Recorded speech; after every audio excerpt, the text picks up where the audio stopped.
All right. This is HRM, Cesar St. Augustine de Buenaparte, also known as Reality Supreme Being on YouTube. Recording for July 31st, 2012. Well, to report, I went over there today. They were having their auction. And as it turned out, Adam Hattenberg was very gentlemanly, and he proposed some ideas. And but all he could do was, or all the company could do, is allow. And I told them, of course, we'd pay them. Our group would pay them anything that we owe them, but we really need help finding a place to move to. They said they didn't have any places. They don't have the capability. They gave us more time, but time isn't really the real problem here. The real problem, we appreciate the time, yes, of course. We're not going to deny that, but we really need the place. And why it's been so hard for me to find a place in Los Angeles is because of the restrictive rules on top of the leases that people write out. They're unconscionable. They're unfair. They're slanted towards the owner completely. And the entrepreneur, the person who's renting from the landowner, the business owner, their hands are just all over the contract. So we have maybe till the middle of the month and possibly the end of the month to find a place. They even offered a truck, which is very, very nice of them, but again, it's not enough. They don't understand. I tried to explain to them how many damages that I personally have been through, and how many damages our associates, my associates, our group, and the people in our group have had hassles with. And there are a few people in there that want to move out of there, and are willing to share a place with me. And a couple of the people are very intelligent, and who knows where this could take our discoveries. Besides the discoveries that I claim to have discovered, my claim to the discoveries that I'm still keeping secret and not divulging to anybody, because plain and simply, how can I divulge something to a society that's treated me with nothing but disgust, prejudice, hurt, envy, anxiety, just everything under the sun that you can think of. Today's the last day of the month. I haven't looked at a calendar to see what the holidays are, or what the special days are in August. I could say, just for the hell of it, I could say my next 12th challenge, presidential debate challenge to Obama and Romney, is to meet me on stage before Napoleon's birthday. I mean, I have the same last name, HRM, Cesar St. Augustine de Buenaparte, which is my real name. And the date would be sometime in the next couple of weeks, and I don't think that's enough time. I mean, you people on YouTube have not had time to hack the White House phone numbers, like my little explanation either here or here, the little word lettering thing that will be here, that will tell you how to do it, which is real simple. It's just that you have to know how to do it, and then leave your little nasty, opinionated messages on all of their White House private lines, because these people, they have their head in the clouds. They have no idea what it's like to be here on the bottom, sleeping in doorways, sleeping at people that, well, may or may not be your friends, but people that you know that are helping you out maybe, but it's not every night and it's not every day. I mean, the city of Los Angeles is responsible for burning the house I was in. They set up the conditions for it to happen. My stuff, I was there for almost 2.5 years. None of my stuff that was in that yard or even in the house ever contributed towards any kind of fire being set, because I had a huge fence around my house. And instead of the city helping me and digging in a little bit more and finding out more about me, they arbitrarily judged me Immediately, just on the basis of what I had in the yard. These people that run the city of Los Angeles are cuckoo. They're wacko. Parking enforcement, LAPD, fire department, building and safety, the abatement division, even the brush clearance unit. They're all cuckoo. They take a molehill and make it out of a mountain. And these people are nuts. They need to be put out to pasture. Not one of them have a brain among them. And that's the absolute truth, because I'm living proof of the prejudice, of the harassment, of the hurts, the destroying, the impeding, and the civil rights violations in my life. So today's another day, and it means nothing to me. It's no more or less, it's just a blur, no more or less than the last 3 years has been. And although I've called a lot of numbers, you almost can never work out a deal with these CB commercial buildings and all these poly insurance, lease realtors, you know. They don't care. They care, like I said, they're fanatical procedurists. These people that run these businesses are fanatics in procedure. And in actual fact, they actually hurt their own society with such fanaticism. They care more about procedure than they care about helping their fellow person. Oh, but if there was a big earthquake and all of LA was destroyed, oh, let me help you. Oh, let me help you. Let me help you. Well, you know what? You're as hypocrites as you are in see the movie Meet John Doe. Christmas time, the movie's all about how Christmas time are jolly and Merry Christmas, and then when Christmas is over, oh, stuff it, blah, blah, blah. You know, people just become, unruly again. Why does a date have to be attached, or a special day has to be attached to something where people are nice? Why can't they just be nice all the time? Does that mean that they'd be crazy if they were nice all the time? You got Howard Stern giving their opinions. You got mayors and governors, and here's this lady Harris, Attorney General of California. They interviewed her, ran her story twice. Yesterday, maybe even the day before yesterday and today. How she netted $18 billion for the state to help the state institute a program that would $18 billion to institute a program. Wow. Give me $100, I'll show you how to institute a program, and I don't need $18 billion. She got that in a settlement from the banks. So 500 people a day are losing their homes in California. And a few cities are declaring bankruptcy. A friend of mine who runs an antique store says he heard that there's going to be a double-digit inflation or recession or double-digit depression. Which is it? Who cares what kind of term you paste on it? It doesn't matter.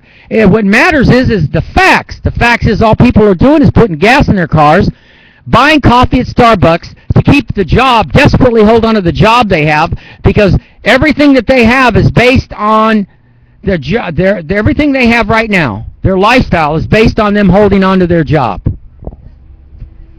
And if it isn't them doing that, then it's the women and the men selling themselves to porno films so that they can make money quick and drive their fancy cars and all of that and keep their lifestyle going by selling their bodies as smut. I mean, I can go on talking 1,000 years about all this crap, crazy stuff, that if you sat and thought about it long enough, you'd drive yourself nuts.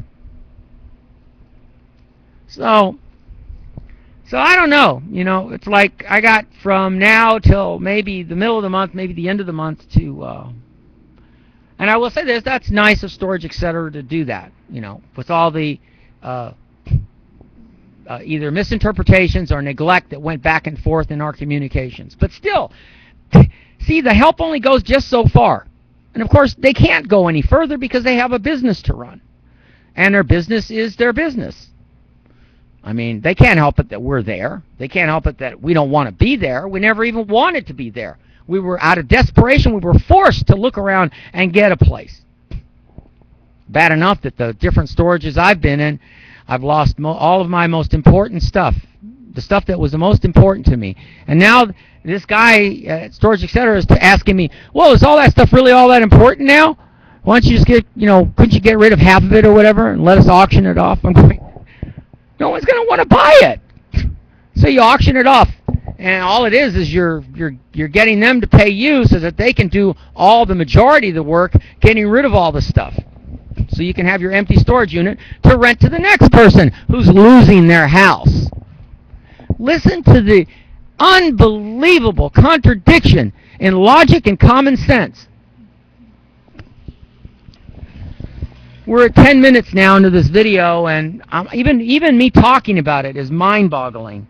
And not one person in 3 years out of more than 8,000 people seeing my videos has pasted a comment or contacted me through YouTube and said, I'd like to help, what can I do? Actually, one person did, but that woman lives in New York, and she's on disability also, and I could not accept that kind of help. That's not right.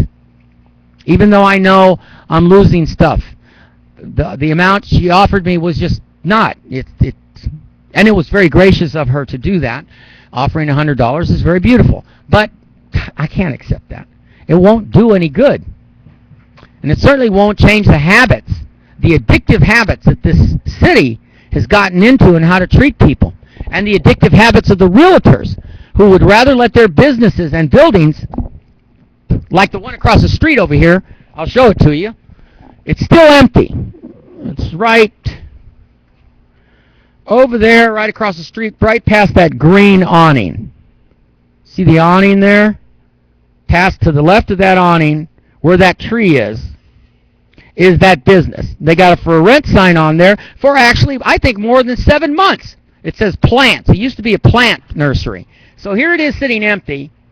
I called the guy and said, how much you want for that place? And he says, like $2,000. And of course they expect you to sign this contract that's full of all these expectations, these rules that you have to follow before they'll rent to you, including getting insurance. And I just found out today that when you have to get insurance for a business, for any business property that you rent, the insurance company asks for the money, even if it's $25 a month. Because it's based on what kind of business you have, what they charge you per month. You have to pay a full year in advance.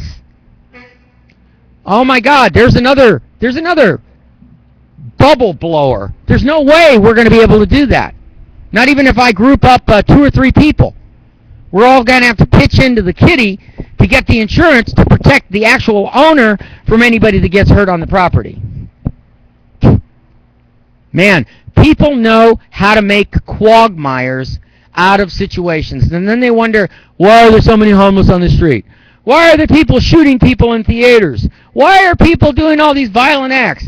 Well, it goes all the way back to the early 1970s when people were poisoning Tylenol and all that. That's how the little safety things got stuck on all the stuff they sell in the stores. And I know it's hard to see me because I'm in the shadow over here in the shade because the sun is pretty hot to sit in. And so, I don't know.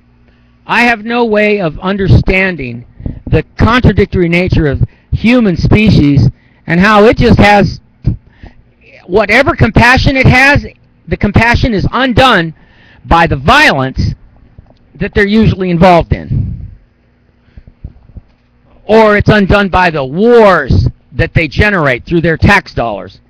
Because every one of you citizens have killed innocent men, women, and children in Afghanistan, Panama, Iraq, Vietnam. We're talking about 2-3 generations paying tax money into the government so you can do your controlled war economy. War 1 minute, then peace for a couple of years, then war again to load up the economy, and then back to peace, which won't bring any money. No, I'd say you human beings have a real serious problem. And in the meantime, you crucify people like me.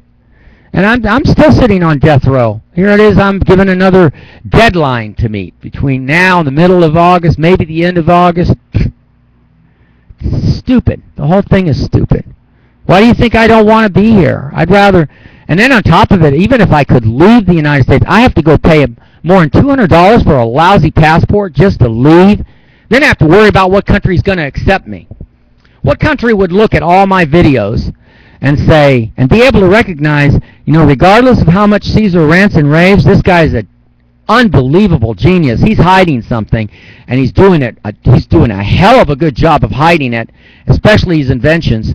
And we can't figure him out. Well, you're not supposed to figure me out because you've done me so much damage.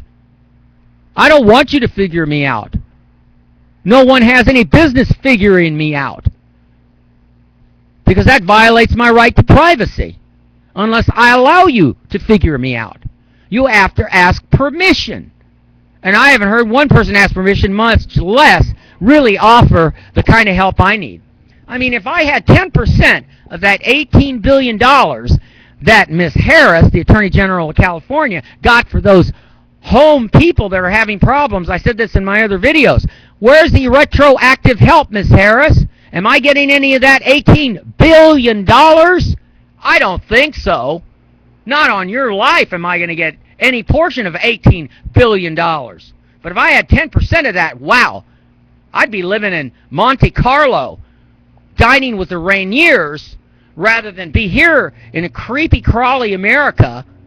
And I'm sure I wouldn't like a lot of the rich people there with their snot-nosed attitude.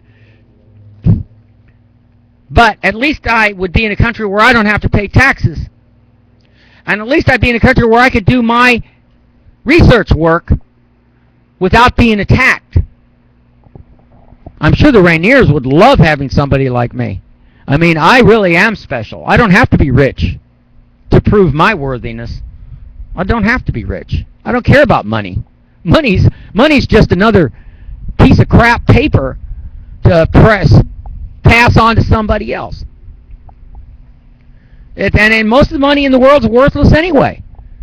What matters in the world is food, shelter, doing whatever your hobby or lifestyle wants to like doing, and then live your life in a fashionable and comfortable way. But you people have made me miserable. You have taken my life and destroyed it. You've actually committed murder on me by forcing me, impeding my life, interrupting my life. You forced me, and by me trying to correct those problems, it took me years and years and years out of my life. So you people have murdered me. You've committed living murder on me, and you're still doing it. Waiting for me to die, I think? I'm sure that you are. All right, it's 17 minutes, 30 seconds. I'm going to stop this one and maybe do another one.